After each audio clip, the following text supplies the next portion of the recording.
Hermanos, bienvenidos a esta que es la sesión 23 de Calvary en Casa. Estamos estudiando ahora el capítulo 10 de Hechos. Vamos a pedirle en oración a Dios que nos guíe. Señor, tu palabra es tuya y solo tú puedes ayudarnos a discernirla, a acomodarla a nuestro comportamiento, a nuestra conducta, a nuestro ser. Te pedimos que tú nos guíes, que tú permitas que lo que leamos, lo que estudiemos, sea para beneficio de nuestras vidas y de tu iglesia. Te pedimos tu bendición, tu guía, tu espíritu, en el nombre de Jesús. Amén. Amén. Ándale, estamos en el capítulo 10 y aquí hay un esquema. Este es el último versículo del capítulo 9 y dice: y aconteció que se quedó muchos días en Jope, en casa de un cierto Simón curtidor. Está hablando de Pedro, después de haber pasado por estos pueblos, primero por Lida, a donde levantó a un paralítico en el nombre de Jesús y se levantó e hizo su cama. De ahí se fue a Jope, a donde resucitó a Tabita, si se acuerdan. Sí. Dorcas o Gacela, como le quieran llamar, ahí hubo una resurrección en donde estuvo Pedro como el artífice, el instrumento de Dios para ese hecho milagroso, asombroso. Pero ahora es conveniente que vean que se quedó con un curtidor y muchos días. ¿Y qué tiene de sobresaliente? Que un curtidor está en contacto con pieles muertas, con animales muertos.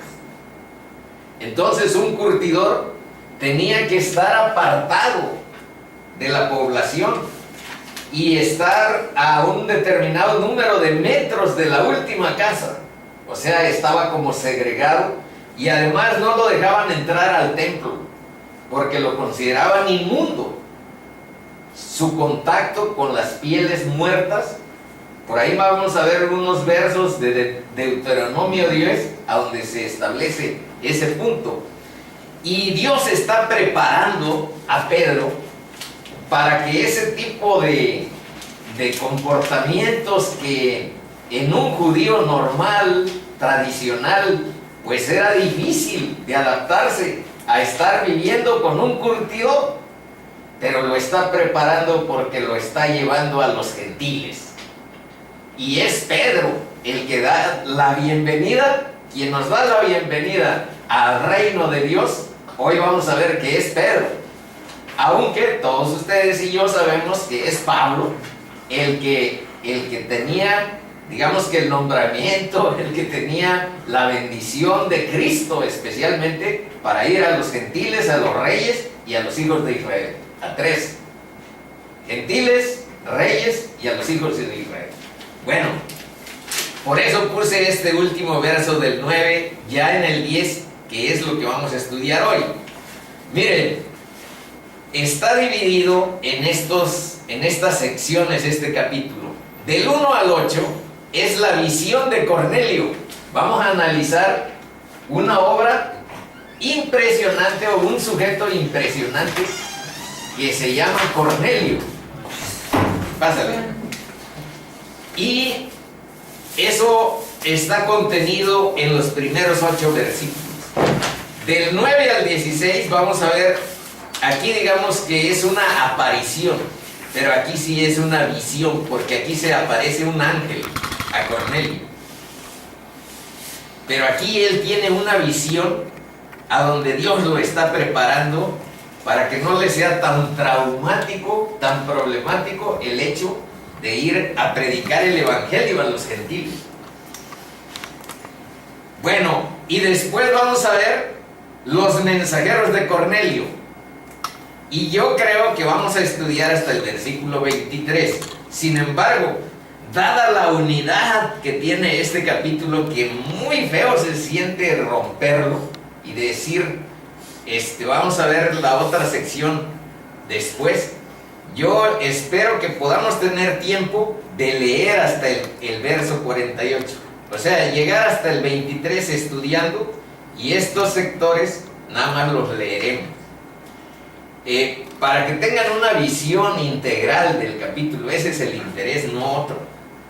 Bueno, ¿y cuáles son los dos puntos críticos que contienen estos 48 versos? Primero, Dios mismo está enviando a su ángel, en quien ha tomado la iniciativa de proclamar el evangelio a los pueblos gentiles incircuncisos.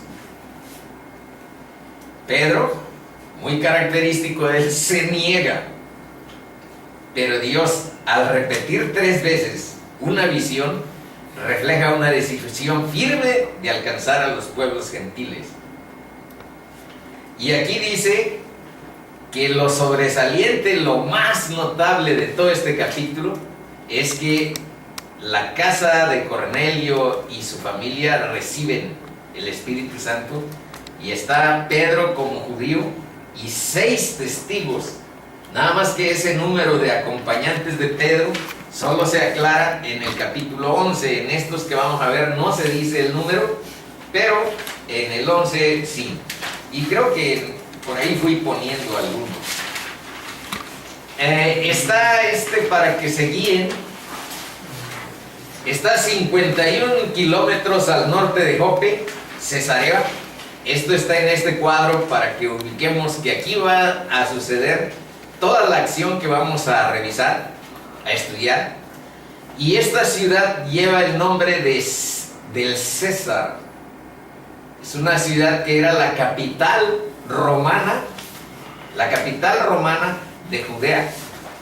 Para los judíos obviamente siempre es Jerusalén, eternamente lo será para los judíos, pero administrativamente el imperio romano estaba en Cesarea, y además era una ciudad tan bien trazada que la llamaban la pequeña Roma.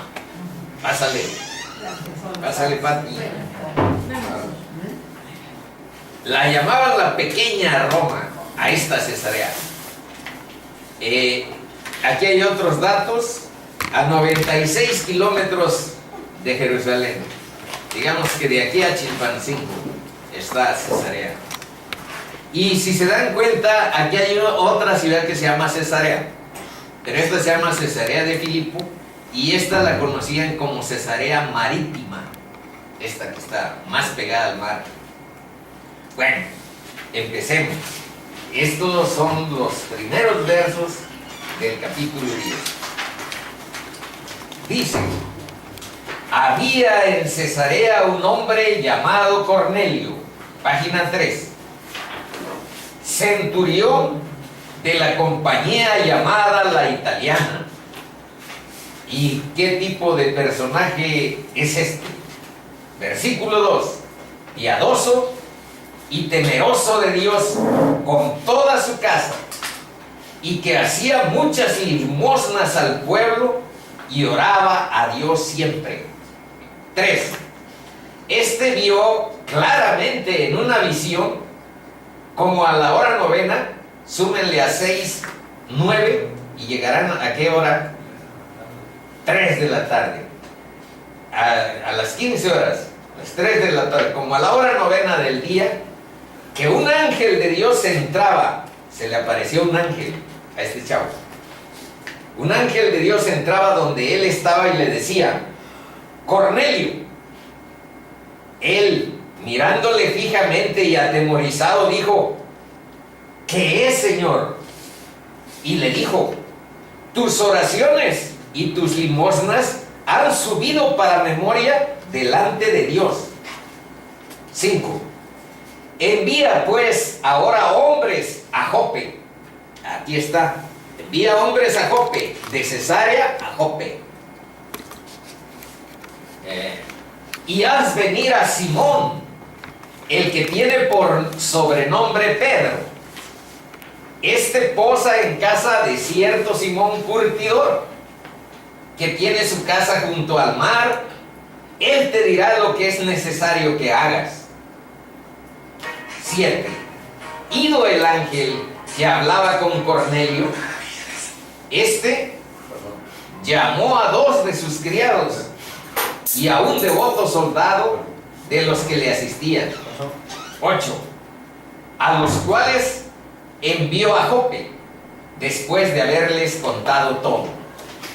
Les digo, vamos a analizar, a estudiar a este personaje fascinante. ¿Por qué? Primero, porque es un gentil. Es una persona que no tiene que ver con los israelitas, con la cultura judía, pero sí se había convertido, digamos que al judaísmo. Le parecía que el Dios verdadero era el Dios de la Biblia. ¿Qué significa centurión? Pero era un soldado romano, y en tiempo de tensión política entre judíos y romanos, pues imagínense, este tipo estaba entre la espada y la pared. Bueno, Cornelio es un centurión. ¿Qué cosa quiere decir centurión? Que es como capitán, como jefe de 100 hombres. Las legiones estaban constituidas más o menos por 10 de estos cohortes. 6,000 gentes eran una legión. Más o menos así estaba organizado el ejército romano. Bueno, pero ahora vamos a ver las características morales y espirituales de este sujeto y a reflexionar sobre algo que es poderosamente necesario, atractivo, porque muchos conocemos a personas, yo especialmente, que por ser buenas como Cornelio no han sido salvas. Bueno, entonces vamos a ver características de tipo moral y espiritual de Cornelio. Primero vean que aquí dice que era piadoso y temeroso de Dios, verso 2. Y además con toda su casa. ¿Qué significa? Que digamos que tenía cierta unidad familiar en torno a Dios. No cualquiera se dedica a acercar a su familia a la palabra de Dios, ni tampoco, digamos que a los cultos, a lo que tiene que ver con el culto a Dios mismo. Entonces, con toda su casa, noten eso. Segundo, hacía muchas limosnas. Aquí dice, y ahorita vamos a ver un verso adelantado. Hacía muchas limosnas al pueblo y oraba a Dios casualmente, a veces cuando el cinturón le apretaba.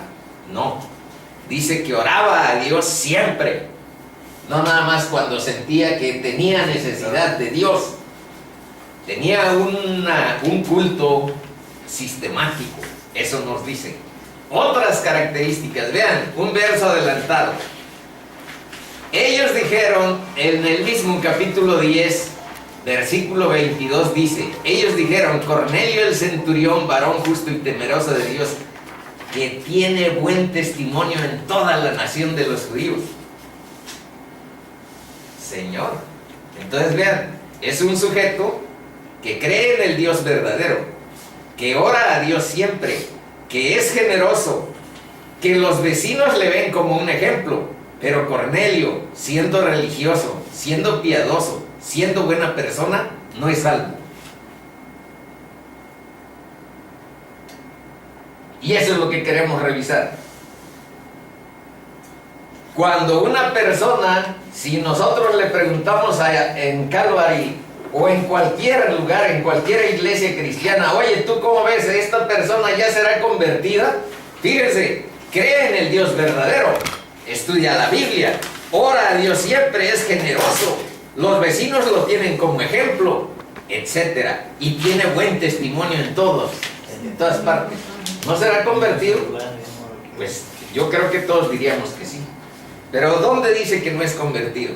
No los quiero adelantar, pero aquí dice, en Hechos 11, dice lo siguiente: envía hombres a Jope y haz venir a Simón, el que tiene por sobrenombre Pedro, él te hablará palabras por las cuales serás salvo. O sea, todavía no eres.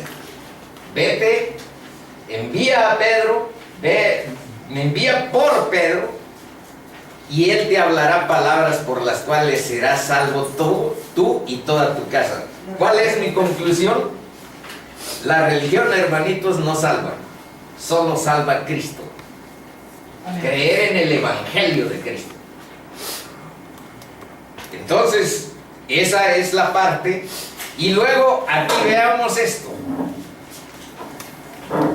Lo que a este sujeto le hace falta es la locura del Evangelio.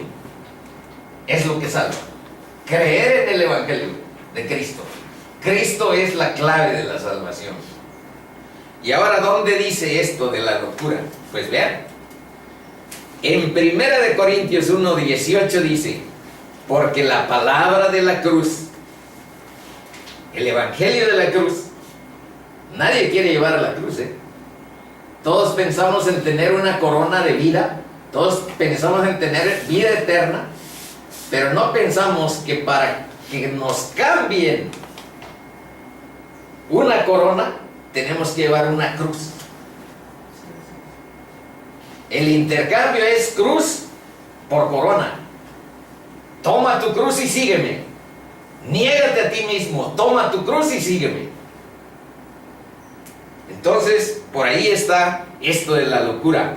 Dice, porque la palabra de la cruz es locura a los que se pierden, pero a los que se salvan, esto es a nosotros, es poder de Dios.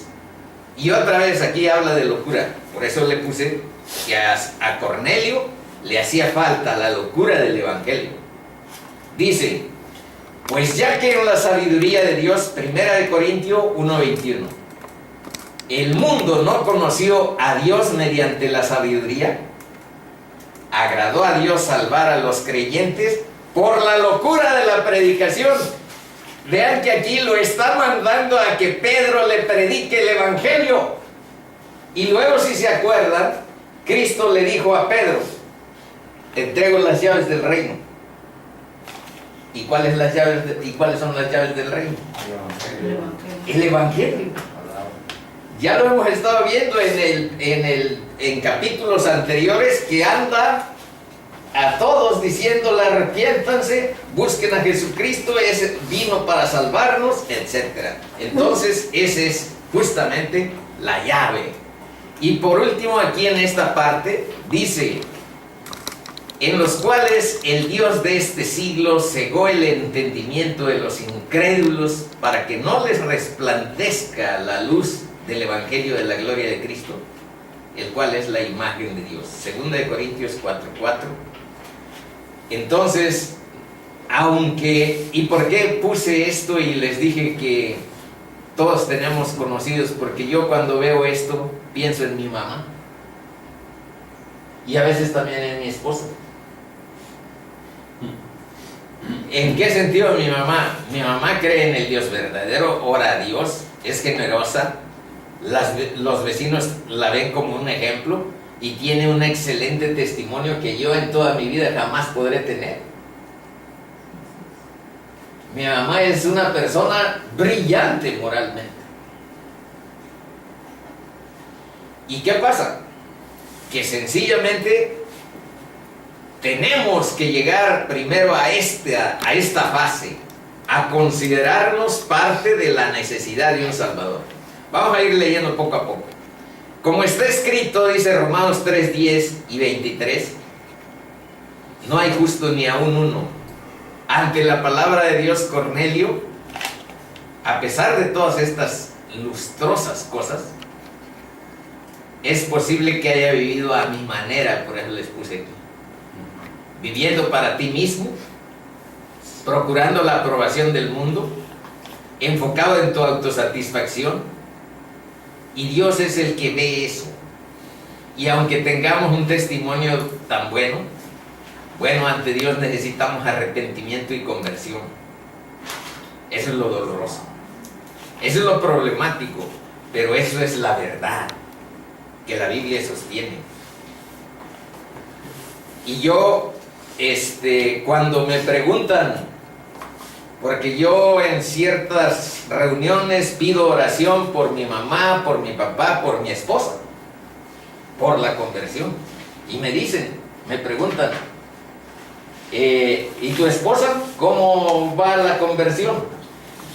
Le digo, pues yo digo que bien, pero seguimos orando, seguimos esperando. Pero allá, entre hermanos, todos y todas, dicen, ¿cómo crees? ¿Cómo crees? Ya no necesitamos orar, ella ya es conversa. Ella ya es cristiana, acreditada. Y yo, si lo fuera, pues yo no veo el corazón. Solo Dios ve el corazón. Si lo fuera, alabado sea Dios. Y si todavía falta, sigamos en el proceso de insistir. Sigamos en el proceso de insistir. Porque es Dios el que salva, es Dios el que transforma. Y no los humanos sabemos. Aquí les digo, si a alguien le preguntara, ¿Cornelio es convertido? Bueno, con todas esas cosas no será, por supuesto que sí. Pero la verdad también es una forma, y es la mejor forma de amor al prójimo, decirle la verdad. Bueno, por cuanto todos pecaron, vean la crueldad para quienes vivimos en el ego. Por cuanto todos pecaron, no dice uno, y están destituidos de la gloria de Dios. Vamos a ver ahora estas preguntas. Primero, si te justificas a ti mismo, te engañas miserablemente. ¿Soy yo justo ante Dios? ¿Soy yo salvo ante Dios? Si te justificas a ti mismo, te engañas miserablemente. Si esperas que la gente te justifique, podrás cosechar dos cosas: alabanzas. No, por supuesto que eres una persona excelente, por supuesto que eres una persona de bien, te admiro, te quiero, etc. Alabanzas, o puedes cosechar también calumnias, si esperas que la gente te justifique. Pero en Romanos 8:33 está esta sentencia: Dios es el que justifica. Y aquí viene una pregunta: ¿cómo se explica la venida del Salvador? Su muerte en la cruz. Y ahí podríamos agregar que le dijo 3 veces a su Padre: Cristo, para ti todo es posible. Si quieres, quita de mí esta copa. ¿Y a qué copa se refería? A absorber todos los pecados, los tuyos y los míos, y tener como la separación de Dios Padre por un tiempo. Lo que nunca había sucedido se rompió por tus pecados y por los míos. La unidad de la Trinidad divina. Y 3 veces le dijo Jesús: si quieres, quita de mí esta copa. Pero no había otra solución, no hubo otra solución ante Dios, ante la justicia de Dios, más que Él padeciera por tus pecados y por los míos. Él pagara la justicia divina mediante su sangre y mediante su vida. Entonces, por eso la pregunta dice: ¿cómo se explica la venida del Salvador? Si no fuera tan importante el pecado, pues no hubiera venido Cristo. Y si no fuera tan importante, no hubiera muerto tan terrible e injustamente en la cruz. ¿Cómo se explica la venida del Salvador? Su muerte en la cruz y el evangelio del perdón de pecados, sin admitir que el hombre es un culpable y digno de condenación. Entonces, justamente Cornelio nos recuerda que solo necesita ser justificado quien carezca de justicia propia. No hay evangelio, no hay Salvador, no hay Cristo para los satisfechos en su propia justicia. A los sabios en su propia opinión, a los que se apoyan en su propia prudencia. Y este es uno de los versos más crueles, lo tuve que poner por este análisis que estamos haciendo de Cornelio. Buena persona, pero le faltaba ser salvo. Está mandando para escuchar el evangelio de Cristo por labios de Pedro, mandándolo traer. Y vean lo que dice Isaías. Este es un verso muy cruel para nuestro ego, otra vez. No hay corazón cruel de parte de Dios. El corazón de Dios es diferente. Pero lo menciono por esta, digamos que barrera que vivimos en nuestro corazón. Si bien todos nosotros somos como suciedad y todas nuestras justicias como trapo de inmundicia, nuestras buenas obras, nuestras limosnas, a veces constituyen trapos de inmundicia, sin que eso quiere decir que no hagan alguna obra de misericordia allá afuera con quienes su corazón los llame a hacerlo y Dios les ponga en su corazón que deben de hacerlo. No desecho, dice Gálatas 2, ¿qué? 21. No desecho la gracia de Dios, pues si por la ley fuese la justicia,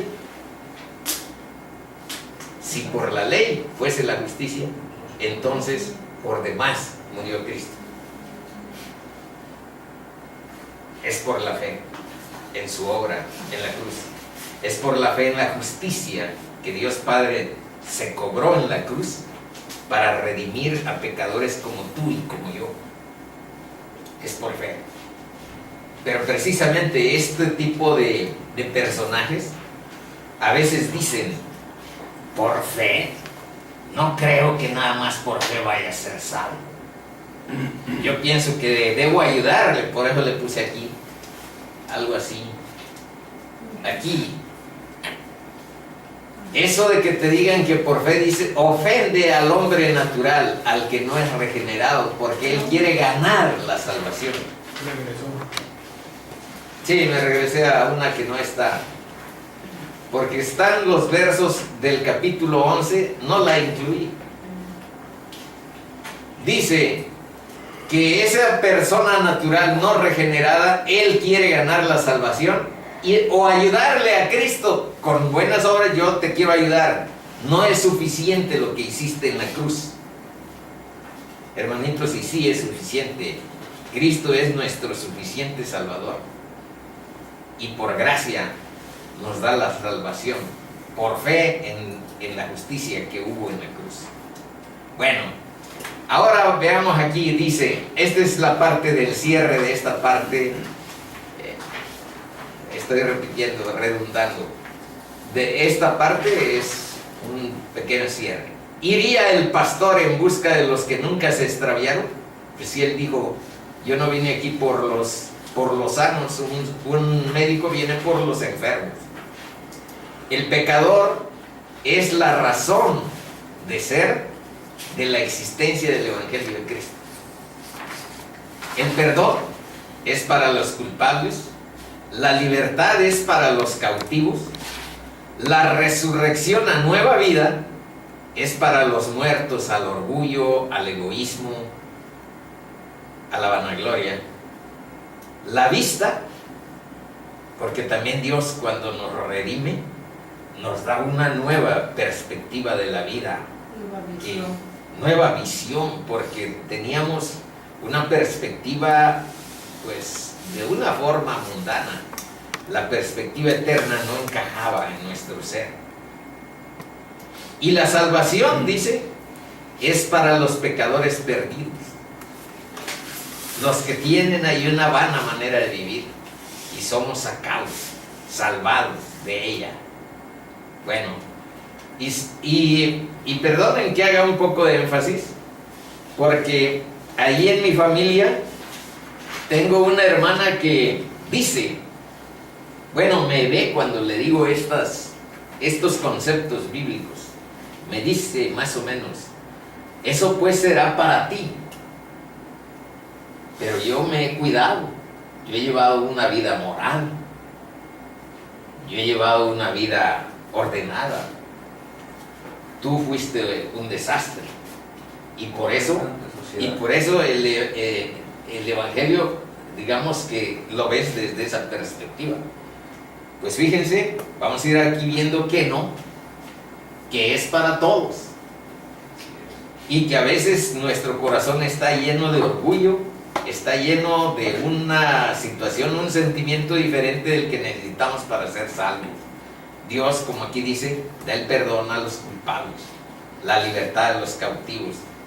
Y ciertamente yo reconozco que yo llevé una vida más caótica, más desordenada, más pecaminosa que mis hermanas, que mi mamá ni se diga, que mi papá.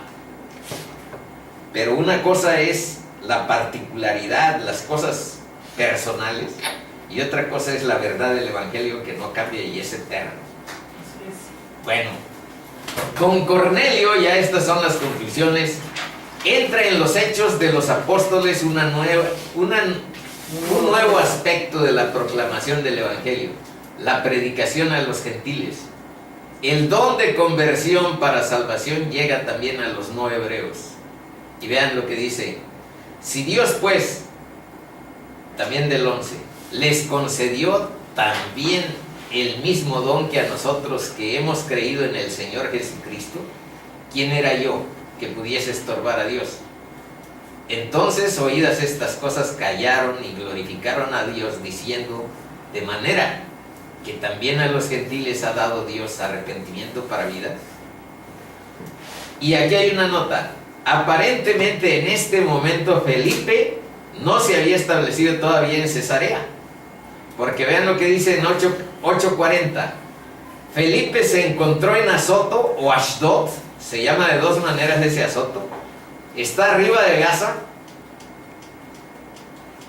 más o menos aquí está Shoto, y se había ido hasta Cesarea. Pero ¿por qué Cornelio no va con Felipe? Porque seguramente Felipe todavía anda por aquí predicando el Evangelio. Lo vamos a encontrar en Cesarea en el capítulo 21 de Hechos. Le da hospedaje a Pablo y Pablo lo nombra con un calificativo que yo ya me llenaría de orgullo que alguna vez alguien dijera de mí, un calificativo como el que dicen de Felipe. Le llama Pablo el evangelista. El evangelista. Y aquí llega y vive Felipe. Entonces aquí dice que es probable, aparentemente en este momento Felipe no se había establecido todavía en Cesarea. En 8:40 nosotros leímos lo siguiente: Felipe se encontró en Azoto y pasando anunciaba el Evangelio. Vean por qué se llama el evangelista, en todas las ciudades, hasta que llegó a Cesarea y ahí se estableció. Este es un pequeño análisis etimológico de las palabras que aquí estamos viendo. Eusebes quiere decir piadoso, religioso, devoto. Y esto, phoboumenos, tonteón, en griego, traducido significa infundido. Ahí donde dice que es temeroso de Dios, Cornelio, significa infundido de sentir un profundo respeto por Dios, sentir un temor reverente hacia Dios. Pertenecía a aquellos gentiles que asistían a sinagogas judías porque creían en el Dios de Israel, pero que no querían convertirse al judaísmo haciéndose circuncidar. Circuncidarse una persona ya mayor siempre representaba riesgos de infección, de problemas físicos, y muchos que querían ser judíos o que se hacían a la cultura judía, pues estaban ahí como justos, como piadosos, les decían, pero no se convertían totalmente. Y además, aquí vamos a ver con cierta profundidad algo sobre la ley ceremonial que tiene que ver con la comida y la purificación. Esa es la esencia de la segunda parte, a donde vamos a ver la visión de Pedro. Se toma Cornelio en serio el servicio al único Dios, al Dios de Israel, como se desprende tanto del hecho de que regularmente da limosnas al pueblo y ora siempre, está orando siempre. Bueno, llama la atención, dice que acepte Dios las oraciones y las limosnas de un incircunciso, como Cornelio, como agradables a él. Este hecho refleja que Cornelio realizaba tanto oraciones como dar limosnas con una buena disposición, con correcta disposición. ¿Qué quiere decir una correcta disposición? Aquí está. Hacerlo con fe, hacerlo con amor. Y no como meras prestaciones religiosas o filantropía. La filantropía es andarles, vean qué bueno soy, yo les voy a dar a tales y a tales, admírenme y quiéranme porque mi corazón es muy bueno debido a las grandes donaciones que mi corazón les da a los pobres. Bueno, ahí hay cierto orgullo, más que amor, más que fe. Hechos 10, seguimos ahora, vamos a ver la visión de Pedro. Síganme. Al día siguiente, mientras ellos iban en camino, por el camino, y se acercaban a la ciudad, Pedro subió a la azotea para orar cerca de la hora sexta. También podemos sacar, ¿qué hora sería? Si a las 6 le sumamos otros 6, las 12, a esa hora. Y tuvo gran hambre y quiso comer, pero mientras le preparaban algo, le sobrevino un éxtasis. Ahorita vamos a analizar el éxtasis que el mundo conoce, tiene que ver con las drogas. Pero aquí se trata de un éxtasis en el que el Espíritu Santo hace que los sentidos estén abiertos a cuestiones sobrenaturales. 11. Y vio el cielo abierto, y que descendía algo semejante a un gran lienzo que atado de las 4 puntas era bajado a la tierra, en el cual había de todos los cuadrúpedos terrestres y reptiles y aves del cielo. Y le vino una voz: levántate, Pedro, mata y come. Entonces Pedro dijo: Señor, no. Aquí bien, estas son las negaciones. Fíjense, esta es una contradicción in terminis, de los términos. Si dice Señor, es que obedeces. Y decir Señor, no, es contradictorio. Bueno, pero vamos a seguir viendo y van a ver por qué. No vamos a culpar en ningún momento a Pedro ni a tratarlo mal. Vamos a ver las razones que están atrás para que le haya dicho Señor, no. Porque ninguna cosa común o inmunda he comido jamás. Volvió la voz a él la segunda vez. Lo que Dios limpió, y lo limpió con la sangre de Cristo, eso lo agrego yo. Lo que Dios limpió, no lo llames tú común o inmundo. Lo agrego, pero vean que arriba así dice: común o inmundo. Y aquí ya nada más dice común, pero lo agregué. 16. Esto se hizo 3 veces. 3 veces tuvo que pasar. Y aquel lienzo volvió a ser recogido en el cielo. Ahorita vamos a regresar a o de una vez. Dice Deuteronomio 14, 2 y 3, dice: porque eres pueblo santo a Jehová tu Dios, y Jehová te ha escogido para que le seas un pueblo único de entre todos los pueblos que hay en el mundo. Le agrego. No, pero aquí mismo dice que están sobre la tierra. Y vean la orden de Dios. ¿Y por qué Pedro dijo no? Nada abominable comerás. ¿Y qué cosas son los abominables? De una vez, esto. Ahorita vayan a la página 10 y ahí vamos a ver.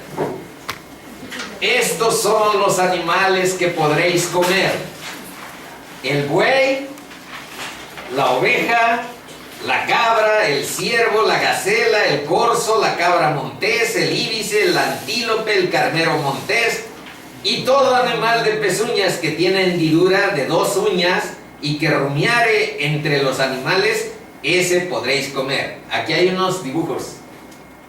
Bueno, esta es la pezuña hendida, esta es la pezuña no hendida. Por eso aquí está tachada, la pezuña hendida. Y que rumie, animal de pezuña hendida que rumie.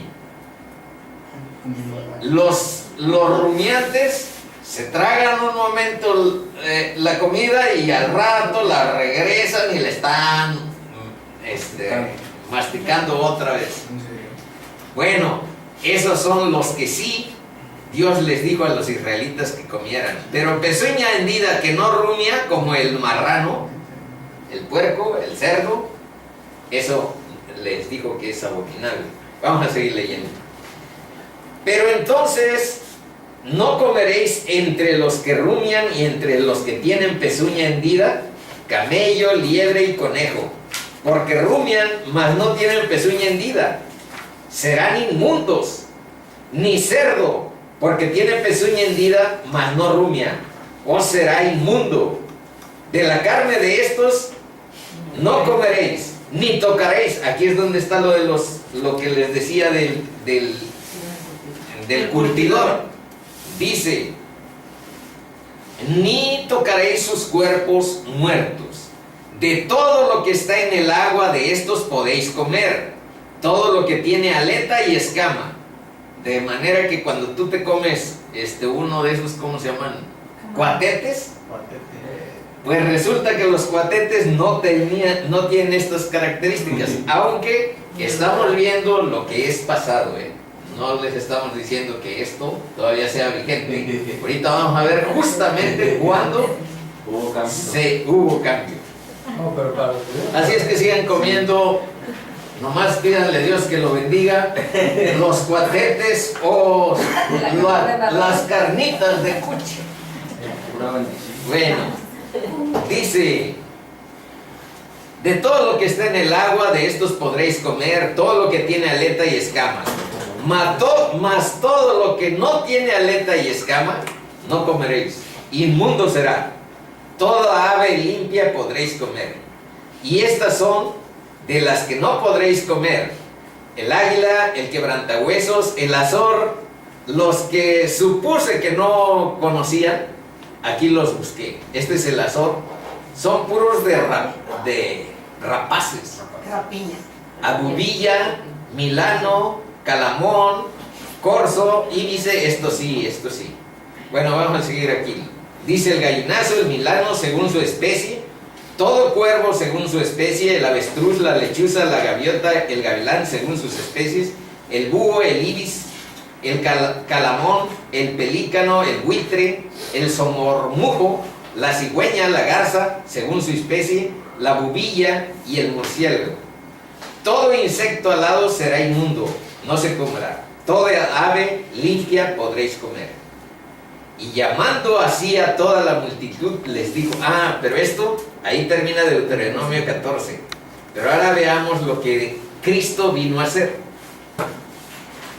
Y llamando así a toda la multitud, les dijo: oídme todos y entended. Nada hay fuera del hombre que entre en él que le pueda contaminar. Pero lo que sale de él, eso es lo que contamina al hombre. Si alguno tiene oídos para oír, que oiga.